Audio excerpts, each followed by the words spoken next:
When a football club loses a legend, whether a player who once carried the team on his back or a manager who built dynasties, replacing them becomes a Herculean task. But sometimes, in their desperate attempt to fill a void, clubs commit footballing sins so blasphemous, the repercussions echo for years. Stick around till the end. Because once you see how legends were replaced by liabilities, you'll never look at your club's decisions the same way again. Luis Suarez's final season at Anfield wasn't just great, it was mythological. 31 goals in 33 games. No penalties, just carnage. He terrorized defenses, bit opponents, and scored goals that laughed in the face of logic. He didn't play football, he orchestrated chaos. And for that, Liverpool nearly won the title. So when Suarez inevitably left, you'd imagine Liverpool had a master plan.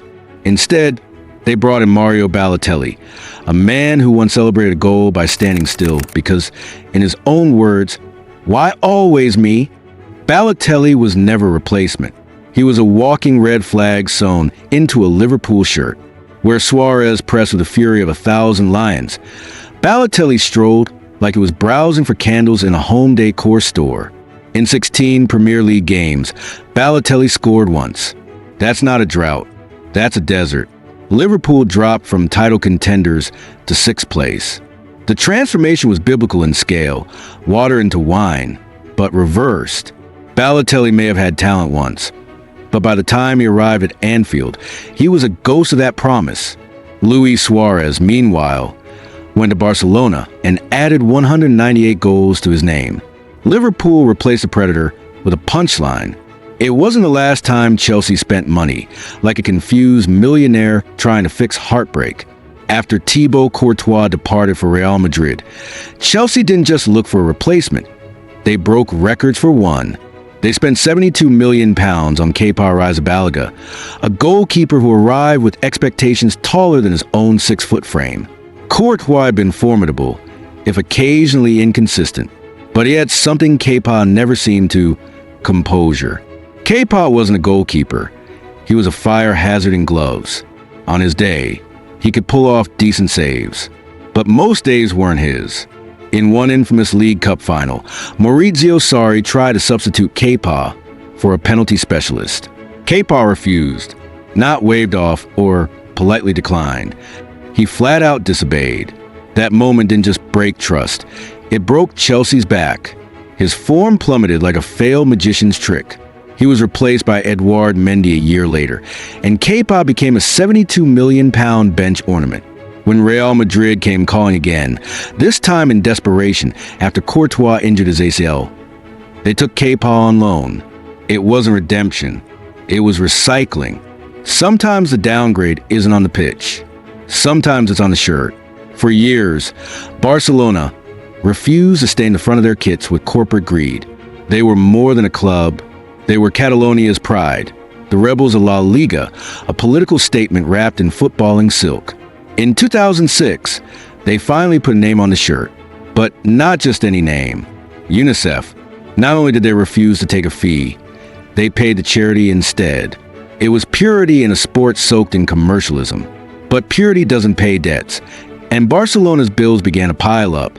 So in 2011, the Catalan Giants inked a monstrous deal with Qatar Foundation, later switching to Qatar Airways. From saving children to serving oligarchs, Barcelona's moral compass didn't just wobble, it exploded. The club that once stood tall on values now bent the knee to petrodollars. More than a club became more than a billboard, and the iconic Blaugrana kit became a canvas for corporate intrusion. The message was clear: values are negotiable, integrity is for sale. And somewhere a UNICEF official sighed into their morning coffee. Back at Liverpool, hope arrived in the form of a new star. Raheem Sterling had grown into a force of nature, rising through the ranks to become the heartbeat of Liverpool's attack. By 20, he had racked up 31 goal contributions across 2 seasons, electrified offenses with his pace, vision, and fearlessness. But when Manchester City came calling, Liverpool couldn't hold on. They sold Sterling and in their infinite wisdom convinced themselves that Jordan IB, yes, Jordan IB, was not only capable of replacing him but possibly surpassing him. There are poor takes, and then there are hallucinations. Jordan IB was no Raheem Sterling. He wasn't even in the same postcode. While Sterling became a staple in a title-winning Manchester City side, IB quietly faded into obscurity. 41 appearances yielded barely a whisper of influence. Sterling's name entered the history books. IBE's name entered lower league matchday programs. The downgrade wasn't just technical, it was delusional. But the biggest downgrades don't just destroy seasons. They destroy eras. Chelsea under Roman Abramovich was a revolution. The Russian oligarch arrived with billions and reshaped English football. Chelsea went from nearly men to serial winners. Premier Leagues, FA Cups, European nights that felt like warfare. Abramovich made it all possible. He was ruthless, yes, but he knew football. Then, geopolitical disaster struck. The UK government seized his assets, and in walked Todd Boehly and the Blue Coat Consortium with pockets full of dollars and brains full of ideas. But ideas are only as good as their execution. Todd Boehly spent over £1 billion in transfer fees and ended up with a bloated squad that played like strangers on a group tour. Chelsea under Abramovich was a machine. Under Boehly, it's a circus. Managers come and go like background extras in a bad soap opera. The club finished 12th last season, closer to relegation than to relevance. It's not just a fall from grace. It's a faceplant off a skyscraper. From Roman the Conqueror to Todd the Tinkerer, Chelsea went from kings to clowns. Everton once had one of the most underrated strikers in modern football. Romelu Lukaku scored 87 goals in 166 games for the Toffees. He was power and precision, wrapped in a goal-scoring machine. When he left for Manchester United in a big-money move, Everton needed to replace him. They did, sort of. They bought Cenk Tosun, a Turkish striker who arrived with impressive stats in Turkey, but zero pedigree in the Premier League. He was supposed to pick up where Lukaku left off. Instead, Cenk Tosun picked up injuries and empty stat sheets. 11 goals in 61 appearances was the return. 11. Lukaku scored 25 in his final season alone. Tosun was not just a downgrade. He was a farce. Everton spent £27 million and received a statue and boots. The Golden Boot prediction made by hopeful fans became a cautionary tale. Lukaku went on to star for Inter Milan, while Tosun went on forgettable cameos in football and irrelevance. Everton didn't just replace a striker. They replaced their future with fantasy. And then there's Blackburn Rovers. Once upon a time, this club dethroned Manchester United to win the Premier League. The architect behind that fairy tale was Jack Walker, a local steel magnate who poured his fortune into his boyhood club.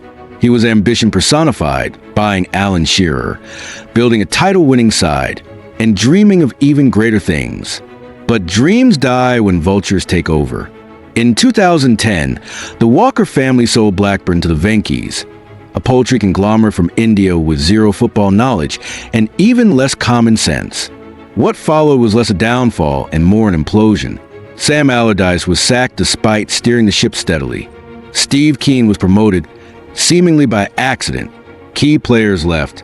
Relegation followed. Then came League One. Attendance plummeted. Debt ballooned. And the Venkies, somewhere far away, still clung to the steering wheel as the club crashed into the abyss. What was once a proud Lancashire force became a cautionary tale. Jack Walker built an empire. The Venkies built a mess. From title glory to tax investigations, Blackburn's fall was the worst kind of downgrade, one you don't recover from. These are more than just poor transfers or administrative blunders.